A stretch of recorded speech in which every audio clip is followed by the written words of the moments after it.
Bonjour chers amis des Lumières et de leur partage. Je m'appelle Georges Gastaud, je suis philosophe et j'ai écrit un certain nombre de livres sur le sujet que je vais traiter dans cette vidéo.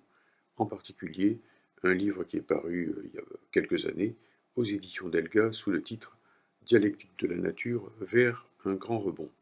Point d'interrogation. Je viens aussi d'écrire un article qui, qui est disposé sur le site www.georges-gastaud.com et qui traite effectivement de la question de ce que j'appelle un grand récit scientifique. J'établis la possibilité d'un grand récit scientifique qui porte sur non seulement l'histoire mais la nature à notre époque, comme l'ont fait à d'autres époques des philosophes qui étaient beaucoup moins armés que nous scientifiquement pour cela, mais qui n'en ont pas moins affronté avec les moyens du bord ceux de leur temps, comme Lucrèce par exemple, eh bien, les idéologies réactionnaires et obscurantistes.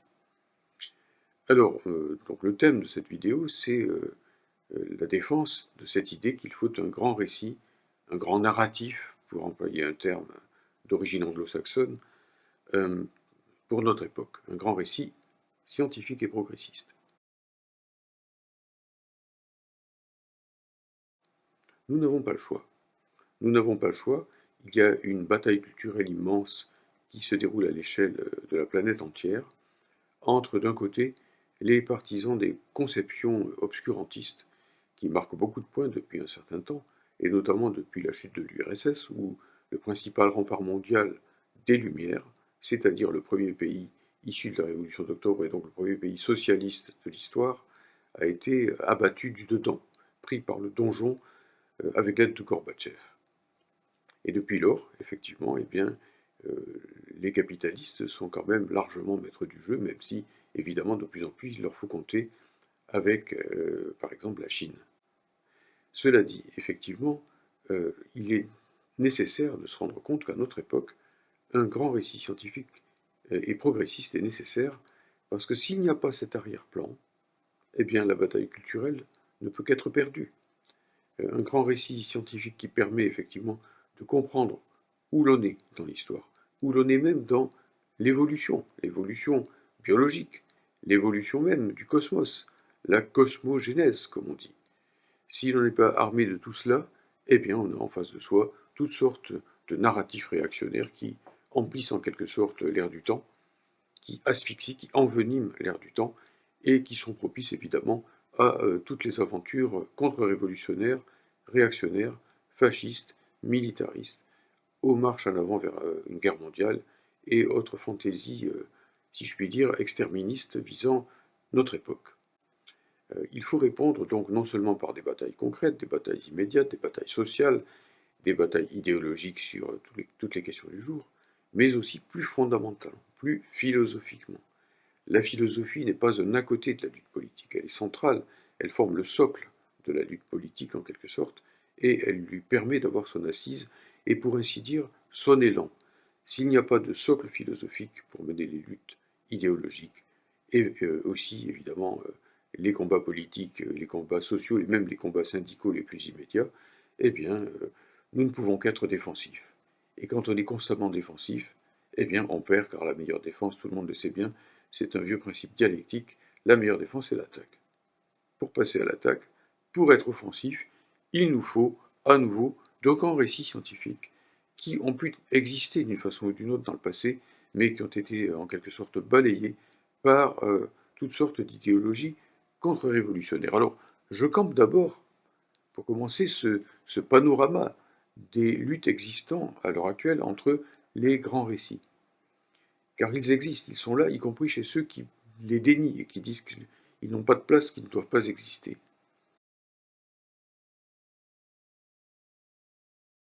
Il y a d'abord, et tout le monde peut le voir, le retour en force des grands récits de type religieux, d'inspiration religieuse, ce qu'on appelait auparavant les eschatologies, les eschatologies religieuses, qui vous expliquent que le monde a été créé par Dieu et qu'il sera un jour en quelque sorte annihilé par lui, de manière à ce qu'advienne le jugement dernier.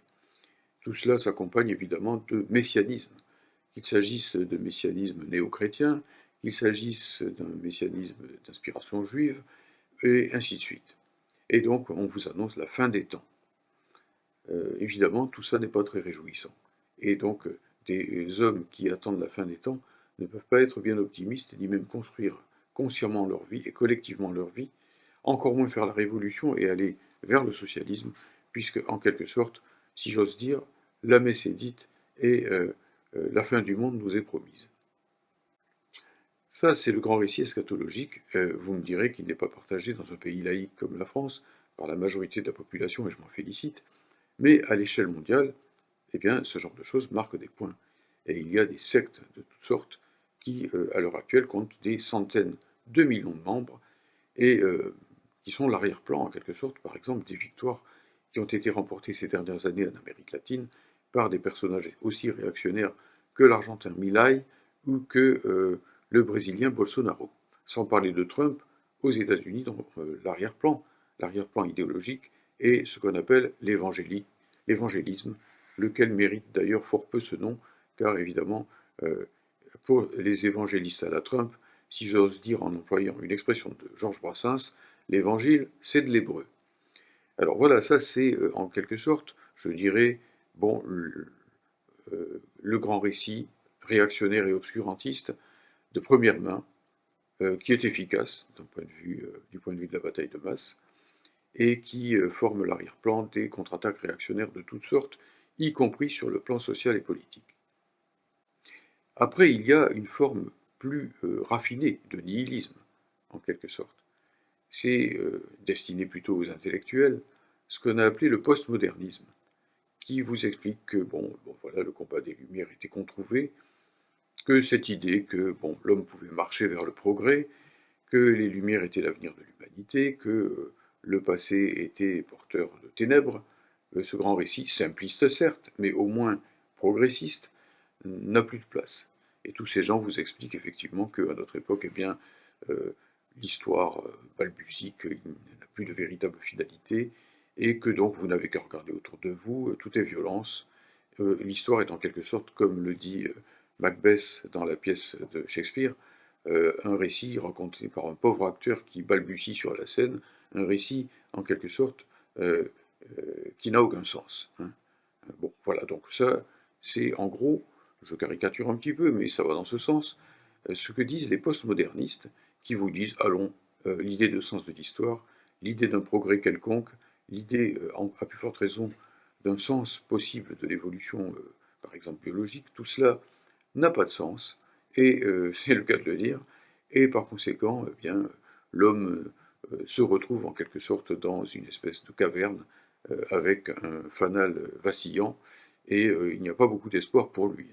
Et donc, si vous n'avez aucun espoir de changer les choses, si l'avenir ne vous promet rien, si vous n'avez aucune possibilité de transformer les choses à l'avantage de l'être humain, si en quelque sorte, eh bien, il est absurde au fond, car l'histoire ne le rend pas possible, car la nature ne le rend pas possible, de réclamer pour les êtres humains ce bonheur commun qui figurait dans les aspirations de la Révolution française, de gens comme Antoine Saint-Just, par exemple, ou comme Robespierre, eh bien, vous n'avez plus qu'à vous rhabiller.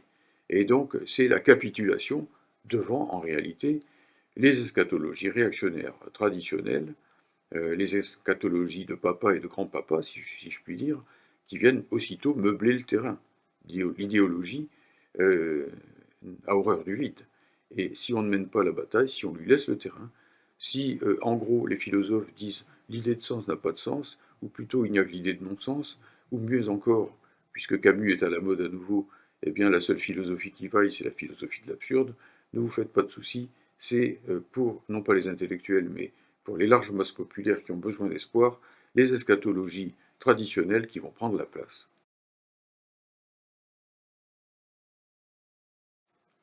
Eh bien moi je prétends que cette idée que le temps des grands récits est fini, qui est le leitmotiv des postmodernes, comme on dit, je prétends que cette idée est tout simplement fausse, et que toute cette idée est tout simplement périmée et obsolète, et qu'il suffit de regarder nos temps scientifiquement magnifiques et enthousiasmants, et de voir les énormes progrès qui sont faits en tout domaine. En mathématiques avec des gens, pour ne pas tout citer, comme tous les cités, comme par exemple Alexandre Grothendieck, eh bien, il y a une tentative magistrale possible d'unification du champ des mathématiques, à travers des notions très larges, comme celle de topos, par exemple. Dans le domaine de la cosmologie, eh bien, nous sommes passés à ce que Jean-Claude Luminet, spécialiste des trous noirs bien connus, appelle la cosmologie de précision. On en est là, la cosmogonie de précision, avec des télescopes tels que JUICE, qui nous permettent de voir dans l'infrarouge eh bien, mais les premières galaxies qui sont apparues après le Big Bang, peu de temps après le Big Bang, peu de temps à l'échelle, évidemment, astronomique ou cosmologique. Et donc, comme vous le savez, eh bien, regarder loin, à cause des effets de transmission de la lumière, regarder loin, eh bien, c'est regarder ancien. Et donc, c'est pouvoir remonter le film de l'expansion de l'univers, donc de la cosmogénèse. Ce n'est pas rien. Ça peut donner des bases solides, effectivement, à une sorte de grand récit. Je ne dis pas un grand récit achevé, bien entendu, hein, un grand récit toujours balbutiant, toujours à refaire, toujours en chantier, mais un grand récit tout de même, avec des bases scientifiques. De même que la physique, effectivement, avance de plus en plus, avec des théories de plus en plus ébouriffantes, qui visent à unifier les deux pôles, en quelque sorte, de la théorie physique, que sont d'un côté la relativité, de l'autre euh, la physique quantique. La première s'appliquant plutôt, comme à la parade, à l'échelle des phénomènes cosmiques, et la seconde plutôt à l'échelle des phénomènes microphysiques, encore que tout ça est très relatif. D'autant qu'à notre époque, je l'ai déjà signalé 100 fois dans certains de mes livres, et cela depuis les années 90, eh bien, la cosmologie et la physique fondamentale tentent à fusionner. La physique prend un tour historique, hein, à travers le fait que, si vous voulez, eh bien, par exemple, eh bien, il n'y a pas toujours eu des atomes, il n'y a pas toujours eu même des noyaux d'atomes, et qu'il y a une nucléosynthèse et une histoire de la nucléosynthèse, par exemple. Et donc aussi peut-être une histoire des interactions fondamentales, fortes, faibles, électromagnétiques et gravitationnelles, qui peut-être étaient couplées ou fondues à une certaine époque et qui, lors de l'expansion de l'univers, se sont dissociées en quelque sorte. Il y a donc une histoire des éléments de la physique. Et cela renvoie à la cosmologie, et vice-versa, effectivement, eh bien, quand on veut comprendre la cosmologie, on a besoin de la physique fondamentale, car dès qu'on se rapproche de situations extrêmes, comme les trous noirs ou comme le Big Bang lui-même, par exemple, ou le Big Crunch, c'est-à-dire le grand effondrement, si l'on pense à une théorie non créationniste et cyclique de l'univers, par exemple, eh bien, il faut faire de la physique fondamentale. Et la chimie, c'est pareil. La chimie, qui longtemps est apparue comme une sorte de cadre stable, on pense tous au fameux tableau périodique des éléments qu'on a vu dans nos classes de physique et de chimie quand nous étions sur les bancs du lycée. Oui, bien sûr, il y a une taxinomie, oui, bien sûr, il y a un tableau, mais ce tableau lui-même, il a en quelque sorte une histoire. Ces éléments ne se sont pas tous formés en même temps. Ils ont eux-mêmes une histoire qui est liée à celle des étoiles, à celle des différentes générations d'étoiles, qui ont été autant de forges successives pour des éléments de plus en plus lourds, lesquels n'ont pas tous été euh, constitués de façon stable. Certains se sont stabilisés, nous les rencontrons autour de nous, d'autres se décomposent plus vite, ce sont les éléments radioactifs, etc. Enfin, donc il faut avoir une approche historique de la chimie elle-même. Ne parlons pas de la biologie. Depuis Lucrèce, dans l'Antiquité, hein, qui a eu cette idée géniale, le premier, je pense, mais aussi nos naturalistes français du XVIIIe siècle, je pense à Buffon, je pense à Geoffroy Saint-Hilaire, je pense au grand Lamarck, si souvent décrié, et bien sûr ensuite, de façon plus démonstrative et scientifique, avec des concepts plus solides, Charles Darwin, bien sûr. Tout cela se prolonge à notre époque avec notamment eh bien, toutes les recherches de préhistoire, de paléontologie et des choses de plus en plus diverses, et avec des outils de plus en plus pointus qui nous permettent en quelque sorte de lire, bon bien sûr avec des pages vides, avec des pages blanches, avec toutes sortes de difficultés. Personne ne sous-estime les lacunes de ce tableau scientifique, mais enfin quand même, ici, un dessin de plus en plus précis, ou en tout cas de moins en moins imprécis, des origines de notre espèce, des origines des hominines, à travers donc les australopithèques, les différentes sortes d'espèces humaines, si buissonnantes soient-elles, le fait qu'elles buissonnent et qu'elles ne soient pas linéaires, que tout cela ne se fasse pas de façon linéaire, ce que le matérialisme dialectique n'a jamais dit d'ailleurs, eh bien, n'est pas une objection au fait qu'il y a une histoire de la nature, une histoire de l'espèce humaine, et même une histoire naturelle de l'espèce humaine.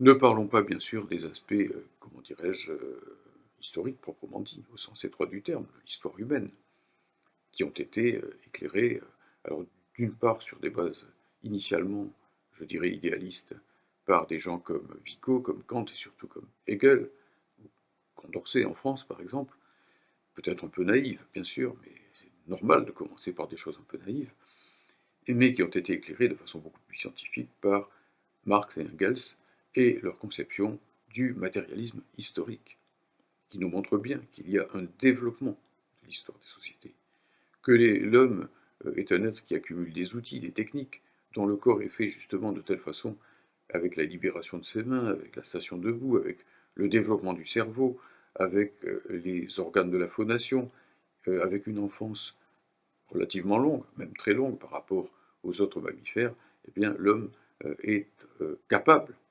disons, de produire des outils, de produire des langages, de produire des codes, de produire des techniques, de produire de longs apprentissages, de transmettre tout cela, d'accumuler au fil des siècles et des millénaires, de telle façon qu'effectivement, eh bien, regardez autour de moi dans cette pièce, eh bien, il y a des meubles, il y a des livres, il y a un piano, etc., etc. Bref, des choses diverses et variées que je n'ai pas fabriquées moi-même, mais qui viennent tout bonnement de nos ancêtres à tous, c'est-à-dire de nos aïeux, en quelque sorte. Ça s'appelle l'héritage, qui n'est pas la même chose que l'hérédité, proprement dit. N'oublions pas non plus les grands progrès en matière, par exemple, de linguistique, je ne vais pas développer. Mikhail Bakhtin, qui était un grand linguiste russe, a ici été quelqu'un de très éclairant. Ou en matière de psychologie matérialiste, Léontiev, Vygotsky, pour parler des Russes, Piaget ou Wallon pour parler des auteurs francophones, Freud pour parler des auteurs germanophones, tous ces gens-là, effectivement, qui nous ont montré qu'il y a une genèse du psychisme humain, que nous ne naissons pas avec une intelligence toute formée, par exemple, qu'elle se construit peu à peu, que le psychisme des humains aussi se construit dans des dynamiques sociales, dans des dynamiques environnementales, dans des dynamiques de toutes sortes, qui sont à explorer à travers, par exemple, le langage, à travers tout ce qui fait que nous ne sommes pas simplement des vivants, mais que nous sommes aussi des sujets parlants. Voilà, donc tout cela nous donne des clés extraordinaires, et j'y insiste. Notre époque est un peu comme le XVe siècle, la fin du XVe et le XVIe siècle, celle de nouvelles grandes découvertes, tout à fait enthousiasmantes. C'est de mon vivant. Bon, une vie d'homme, c'est fort court à l'échelle, évidemment, de l'histoire, que, par exemple, a été décrypté le génome de l'espèce humaine, de mon vivant et du vôtre, donc, a été décrypté ce qu'on appelle le fond diffus cosmologique, qui nous donne un peu la carte de ce que pouvait être l'univers lorsque ont été émis les premiers photons, et que se sont dessinés les filaments, les lieux de condensation possible sous l'effet de la gravité de ce qui allait devenir les galaxies ou les trous noirs. Donc nous pouvons de plus en plus cartographier, par exemple, l'Aniakea, c'est-à-dire la partie de l'univers dans laquelle est enchâssée notre galaxie, avec le groupe local, avec les amas de galaxies, et avec tout ce qui fait que eh bien, nous dessinons comme sur une carte de montagne, en quelque sorte, avec des lignes géodésiques, et tout ça en 3D, effectivement, et grâce à des chercheurs français la plupart du temps d'ailleurs, des chercheuses d'ailleurs, pour le dire encore plus nettement, et c'est encore plus enthousiasmant, effectivement, la carte de l'univers dans lequel nous évoluons, la carte spatiale, mais aussi la carte temporelle. Bon, voilà, je pourrais développer par exemple aussi, il y a de plus en plus de moyens d'investiguer la conscience de soi à notre époque, c'est-à-dire le saint des saints du spiritualisme philosophique. Et il ne faut pas en avoir peur, car ce n'est pas la connaissance qui doit faire peur aux humains, c'est l'obscurité. Quand nous comprenons, nous pouvons maîtriser. Et quand nous pouvons maîtriser, notre liberté se dilate, notre puissance d'agir aussi, pourvu qu'elle soit partagée bien sûr, et qu'elle ne soit pas abandonnée dans les mains criminelles la plupart du temps de l'impérialisme et du grand capital qui s'en servent pour exploiter les humains, pour détruire la vie, pour polluer la planète et accumuler de façon absurde en effet des profits colossaux qui ne vont littéralement nulle part si ce n'est à l'extermination de l'humanité. Ce grand récit, donc, eh bien, nous avons les moyens aujourd'hui, je dirais, de le fabriquer, et de plus en plus de moyens, et il faut s'y mettre tous ensemble. Moi, évidemment, je ne suis qu'un philosophe, je ne suis pas un scientifique de profession, et donc cela signifie la coopération des philosophes, des scientifiques, peut-être même aussi des littéraires, car un récit est un récit, et pour qu'il fasse sens pour les êtres humains, comme on le voit chez Lucrèce avec le magnifique poème De Natura Rerum, il faut aussi des poètes. Je n'irai pas plus loin sur ce plan-là.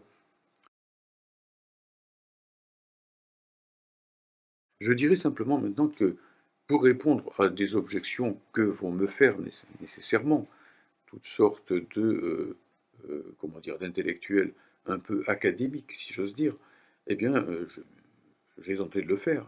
Dans l'article qui est publié donc, sur le site que j'ai cité tout à l'heure, donc georgesgasto.com, et j'ai tenté de le faire en montrant diverses choses. Par exemple, l'objection critique issue de Kant, ou d'une autre façon, du positivisme à travers Auguste Comte et ses successeurs.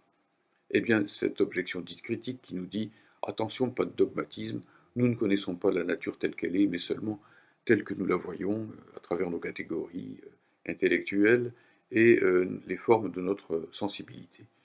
Oui, mais si nous sommes capables, contrairement à Kant qui ne pouvait pas à son époque le faire, de retracer effectivement l'histoire même de notre pensée, la genèse même de notre pensée, de situer notre pensée dans le mouvement général du cosmos, du vivant, de l'histoire, hein, de la construction même des cadres logiques qui nous permettent de penser, eh bien alors nous avons les meilleurs outils possibles pour nous critiquer nous-mêmes, pour critiquer nos lacunes. Et donc, si un peu d'ontologie, d'étude de l'être, ontologie ça veut dire étude de l'être, matérialiste semble nous éloigner de l'esprit critique, beaucoup d'ontologie nous permet tout au contraire de critiquer la critique et de montrer qu'effectivement, eh bien, l'homme qui n'est pas tombé de je ne sais quel monde lointain, mais qui est bel et bien de ce monde, de ce monde matériel, peut comprendre la nature. Bien sûr, en se corrigeant tout le temps, en rectifiant sans arrêt les conceptions qu'il avait au départ, qui étaient étroites et qui ne cessent de s'élargir. Pensons justement au champ des télescopes orbitaux actuels qui permettent de voir de plus en plus loin, de plus en plus anciens, et de plus en plus large en même temps. Hein. Ben voilà, donc la critique ici, elle s'arme scientifiquement. Il ne faut pas être freiné par la critique, mais tout au contraire, eh bien, la science nous permet de rectifier la critique elle-même et d'élargir notre champ de vision. Quand on connaît les limites de son champ de vision, on peut justement l'élargir au lieu de se lamenter. Par exemple, on peut voir dans l'infrarouge. Hein, et bon, évidemment, ne pas se limiter à ce que nous permettent nos sens, notre rétine, qui ne voit ni l'infrarouge ni l'ultraviolet, par exemple.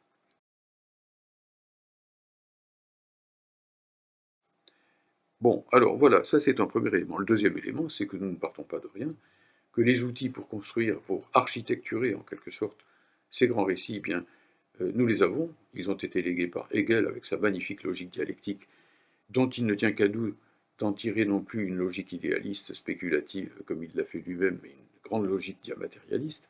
Je m'y suis un peu entraîné et j'invite tout un chacun à s'y exercer et à rectifier tout ce que j'ai pu faire, disons, d'insuffisant à ce niveau-là, mais il faut bien commencer.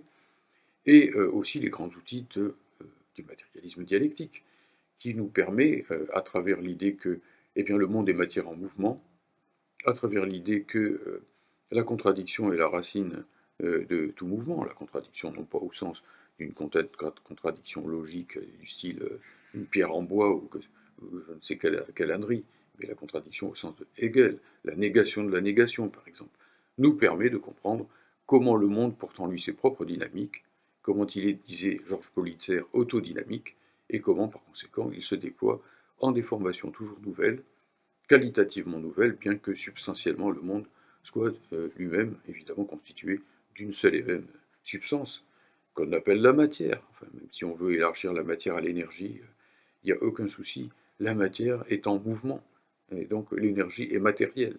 Dialectisons les choses. Voilà, donc le matérialisme dialectique.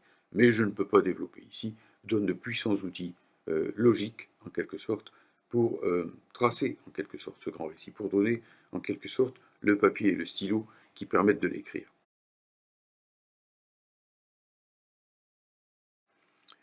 Avec aussi une théorie matérialiste à notre époque de la connaissance. Ne faisons pas comme si le matérialisme dialectique était un matérialisme naïf, ça fait longtemps qu'il ne l'est plus. Marx a écrit par exemple l'introduction à la critique de l'économie politique, c'est un texte remarquable, tout à fait subtil, hein, et que j'invite tous les philosophes et les jeunes philosophes qui ne l'ont pas encore lu à lire de près avec une véritable méthodologie des sciences économiques, mais cela va beaucoup plus loin, puisque Marx ici développe toute une dialectique, par exemple, du concret et de l'abstrait qui est indispensable quand on veut construire une science et une vision scientifique du monde. Voilà, alors donc on a les moyens, on a les outils en quelque sorte. Je dirais en plus qu'on a une tradition. Engels lui-même a tracé quelques éléments de ce grand récit diamatérialiste qui le passionnait à la fin de sa vie, même s'il avait beaucoup moins de moyens qu'aujourd'hui pour l'écrire. Déjà, il envisageait l'existence de galaxies. Il savait avec Laplace et Kant que le système solaire n'avait pas toujours existé tel quel, mais qu'il s'était formé sous l'influence de la gravité, donc il avait une histoire, il le savait déjà, Engels, et il le disait. Et bon, donc il y a des éléments de ce genre. Il y a aussi à prendre en compte tout simplement ce que le grand philosophe et épistémologue soviétique, qui était Boniface Kedrov, chimiste de profession au départ, a laissé sous le nom de classification des sciences. À notre époque, il faut classifier les sciences pour s'y retrouver, sinon c'est un magma extraordinaire dans lequel une chatte ne retrouverait pas ses petits, en quelque sorte. Et ce serait quand même bien dommage de savoir des tas de choses, mais de ne pas savoir qu'on les sait parce qu'on ne sait pas les classer, un peu comme quelqu'un qui aurait des tas de choses sur son bureau, mais qui n'aurait pas d'archivage, en quelque sorte. Eh bien, c'est à ça que ça sert la classification des sciences.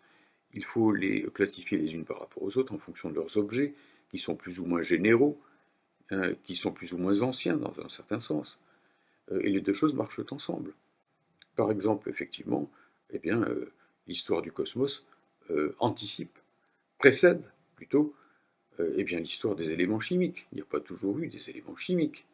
Hein. Lorsque on est dans des chaleurs extraordinaires de plusieurs milliards de degrés, il ne saurait être question de voir apparaître des éléments tels que, je ne sais pas, le fer, par exemple, ou l'uranium. Donc, il faut ici considérer que la cosmologie est implacablement liée à la physique fondamentale et plus large, plus ancienne aussi, de par son objet. D'ailleurs, de par son apparition aussi, dans un sens, puisque l'astronomie et la physique sont les sciences parmi les plus anciennes, que par exemple l'approche chimique de la nature. Cette approche chimique de la nature, eh bien, elle est possible à partir du moment où on s'intéresse à des choses qui sont déjà là, donc les éléments du tableau de Mendeleïev, mais eux-mêmes, je l'ai montré tout à l'heure, ils sont historiques. Et de la même manière, tant qu'il n'existe pas eh bien, les macromolécules, et donc ça c'est de la chimie, hautement complexe, bien sûr, il ne saurait être question de passer à la biologie. La biologie elle-même, elle est enchâssée dans l'histoire, le devenir des éléments chimiques et de leurs réactions entre eux. Et pas seulement, bien sûr, puisqu'il faut aussi des conditions planétologiques, des conditions géologiques, des conditions climatiques, que sais-je encore, océanologiques et orographiques, ainsi de suite. Hydrologiques, bon, voilà. Et puis après, bien évidemment, l'histoire humaine, elle s'enchâsse dans l'évolution naturelle. L'être humain, il n'est pas tombé du ciel, mais il est le produit lui-même produit non linéaire, aussi buissonnant qu'on voudra, mais c'est une objection tout à fait, comment dirais-je, de mauvaise foi, hein, d'opposer toujours le buissonnant euh, au, euh, à l'historique, hein, bon, ou au rationnel. Le buissonnant, ça s'oppose au linéaire, ça ne s'oppose pas au rationnel. Bon, alors donc ici, et donc au grand récit rationnel. On peut avoir un grand récit qui soit buissonnant, qui ne soit pas linéaire. Et d'ailleurs, la littérature moderne ne cesse de le montrer avec des romans qui sont ouverts, où des rebondissements sont possibles, où le lecteur participe à l'histoire, choisit lui-même pour une part l'histoire, et ainsi de suite. Ne soyons pas au-dessous de la science et de la littérature de notre époque. Bon, alors voilà, donc ça, ce sont les éléments qui permettent de construire le grand récit, et il faut évidemment s'y mettre tous ensemble. Je ne suis pas capable, je ne suis pas à même, et je ne souhaite pas d'ailleurs fabriquer tout seul, comme ça, une espèce de grand récit. Quoique déjà, en direction des enfants, il est possible de leur expliquer qu'il y a une histoire de l'univers, qu'il y a une galaxie, que nous sommes situés dedans, que le système solaire n'a pas toujours existé, qu'il est apparu sous l'effet de la gravitation, que, bon, voilà, tous ces éléments-là, on doit pouvoir l'expliquer aux enfants, ça devrait même être une des tâches de l'école. Voilà, bon, alors, en France, nous avons eu aussi les efforts de Teilhard de Chardin, un grand paléontologue qui était jésuite de son état, qui a, du coup, de par son métier, parce qu'il a recherché effectivement des traces de l'humanité première, en quelque sorte, rencontré la théorie de l'évolution, et qui s'est heurté à l'Église catholique à son époque, parce que l'Église catholique n'admettait pas cela. C'est d'ailleurs au passage, et c'est amusant, euh, il faut constater que c'est aussi un religieux, le chanoine Georges Lemaître, qui était belge, qui a été le génial inventeur en réalité de la cosmogonie moderne, et qui a refusé que l'on interprète de façon créationniste son travail, que ce qu'on a appelé par la suite le Big Bang soit, disons, posé comme en quelque sorte la création ex nihilo du monde, ce que le maître n'a jamais dit, bien sûr.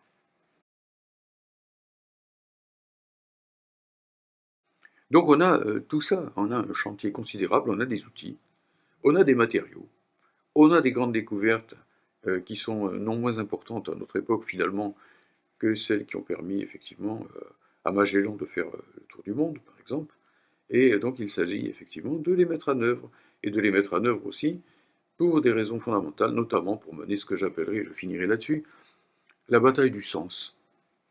Les religieux un peu fanatiques, je ne mets pas tout le monde dans le même sac, hein, de ce point de vue-là, je connais bien sûr des chrétiens, des musulmans, etc., progressistes et laïcs. Je parle de ceux qui se servent de la religion pour établir une sorte de retour vers le mythe, vers la mythologie, vers les mentalités magiques, nous faire régresser en quelque sorte. Bon, eh bien, il ne faut pas leur laisser la main à ces gens-là, il faut les contester, pas plus qu'il ne faut laisser la main aux postmodernes qui nous disent le sens, et si on jetait tout ça à la poubelle, hein. Bon, comme si eux-mêmes, d'ailleurs, indirectement, ne disaient pas le sens n'a pas de sens, alors que notre philosophie, elle, qui dit qu'il n'y a pas de sens, elle en a un, hein. Bon, donc tout ça est contradictoire, tout ça est ridicule. Et bien justement, à ce moment-là, il nous faut véritablement travailler à un grand récit qui porte la bataille du sens. Non pas de façon naïve, avec l'idée d'une sorte de providence et de Dieu au-dessus de l'histoire qui guiderait les hommes et qui les mènerait soit à la damnation, soit à l'anéantissement, soit au paradis par une espèce de fatalité. Hein, la providence, c'est ce qui est prévu par une intelligence supérieure. Non, bien entendu, cette matière elle-même, elle forge son devenir. Et c'est cela qu'il faut bien saisir. Elle forge son devenir, et si le sens apparaît, si du sens apparaît, ce n'est pas parce qu'il y a une sorte de vision préalable, de finalité, qui aurait été posée au-dessus et à côté de l'histoire, comme le croyaient les religieux. Spinoza a très bien critiqué cela dans l'appendice au livre premier de l'éthique, mais tout simplement, le sens lui-même, il n'apparaît qu'en cours de route, si l'on peut dire. Il n'apparaît qu'en cours de route parce que, de par les effets de sélection naturelle, dont j'ai montré qu'ils ne jouent pas seulement dans le domaine biologique, mais qu'il joue aussi à tout niveau, pour les étoiles, pour les éléments chimiques, et ainsi de suite. Évidemment que seuls ceux qui sont stables se maintiennent, les autres sont éliminés. C'est la sélection, hein, qui forme les choses comme ça. Mais du même coup, eh ben, par exemple, les premières générations d'étoiles sont énormes souvent et extraordinairement explosives, instables, et elles disparaissent très vite en formant d'énormes trous noirs, semble-t-il, et en créant aussi des novas, hein, bon, des supernovas. Mais les générations ultérieures, eh bien, sont souvent plus stables, plus durables. Notre Soleil dure des milliards d'années, non pas des millions d'années, par exemple.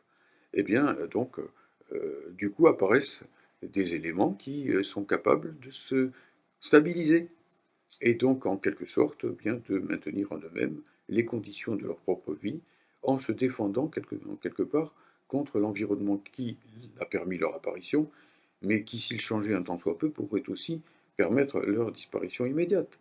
C'est le propre du vivant, ça s'appelle le métabolisme. Le vivant, eh bien, il se travaille à l'intérieur de lui-même par toute une chimie complexe, et à travers cela, effectivement, eh bien, il se prémunit quelque peu des changements du milieu extérieur. Il dit stop au milieu extérieur. Le milieu extérieur tend à la dissolution, à la destruction. Le vivant tend, au contraire, comme chacun sait, à nier cette entropie, ce qu'on appelle l'entropie, et au moins à durer un certain temps et à transmettre la vie, et puis non seulement à la transmettre, mais bien souvent à transmettre des formes qui sont de plus en plus complexes, jusqu'à l'être humain, avec son cerveau de développer ses capacités dont j'ai parlé tout à l'heure. Tout ça ne garantit pas pour autant, évidemment, ni la pérennité de l'humain, qui peut très bien se prendre une comète ou un astéroïde ou une planétoïde euh, qui viendrait fracasser la Terre et qui bon, mettrait fin à la vie, hein, donc on est garanti contre rien. Il n'y a pas une sorte de bon Dieu qui nous protège de ce point de vue-là, mais aussi parce que l'être humain peut aussi, on le voit bien actuellement, guerre nucléaire possible, euh, maltraitance du climat et de la biodiversité, et que sais-je, créer les conditions de sa propre disparition. Rien n'est écrit. Mais justement, le sens tel que les marxistes le conçoivent n'est pas dessiné d'avant, n'est pas linéaire. Lui aussi est buissonnant. Pourquoi le sens ne buissonnerait-il pas? Pourquoi n'y aurait-il pas des bifurcations, y compris des retours possibles au non-sens, à l'entropie, au désordre, au chaos, en quelque sorte? Bien sûr, et tout ça est une bataille. Et tout ça est une bataille. Nous ne sommes pas simplement les produits de toute cette évolution, mais, au moins pour ce qui nous concerne et pour notre planète, nous en sommes les acteurs, un peu comme je le disais tout à l'heure, ces gens qui lisent un roman dans lequel ils sont eux-mêmes un personnage, en quelque sorte. Et donc ici, le marxisme fait bien, bel et bien place parce qu'il est une philosophie dialectique, parce que la nécessité telle que la conçoit le marxiste est dialectique et non pas mécanique au sens du XVIIe siècle, eh bien, bon, le marxisme permet le choix, l'engagement, la décision. Voilà toutes sortes de choses qui, effectivement, nous engagent à nous engager et non pas simplement à rester spectateurs passifs.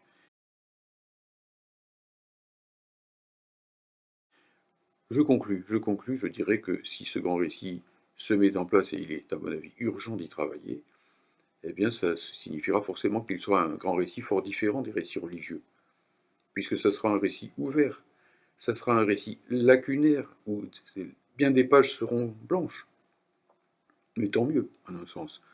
Ça veut dire que ce récit ne cherchera pas à boucher les trous de façon sauvage, en inventant des connaissances là où il n'y en a pas, comme le faisaient encore les systèmes philosophiques jusqu'à l'époque de Hegel, et Hegel inclusivement, mais au contraire à montrer franchement, sincèrement, ce qui manque, et donc pointer les lacunes, obliger aux recherches, bref, comme Socrate qui disait qu'on ne sait qu'une chose, c'est qu'on ne sait rien, et que par conséquent, eh bien, savoir, c'est savoir qu'on ne sait pas, et donc chercher, eh bien, ce grand récit sera, comme on dit pour employer un mot qui signifie cela, zététique, c'est-à-dire tourné vers la recherche, tourné vers le doute, pas du tout dogmatique, le contraire du dogmatisme, mais au contraire un aiguillon pour la recherche et un aiguillon aussi pour l'action, pour l'engagement et pour le choix.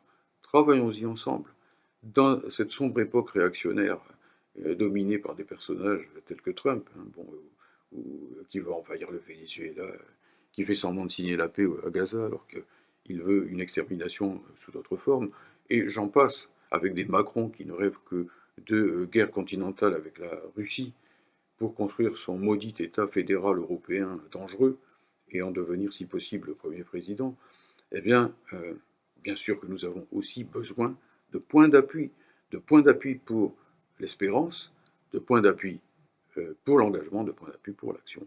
Et c'est tout le sens de ce que je viens de dire, qui a une signification théorique, vous l'aurez bien compris, mais aussi éminemment pratique, politique, et même, pour le dire au meilleur sens du mot, au sens noble du mot, militante.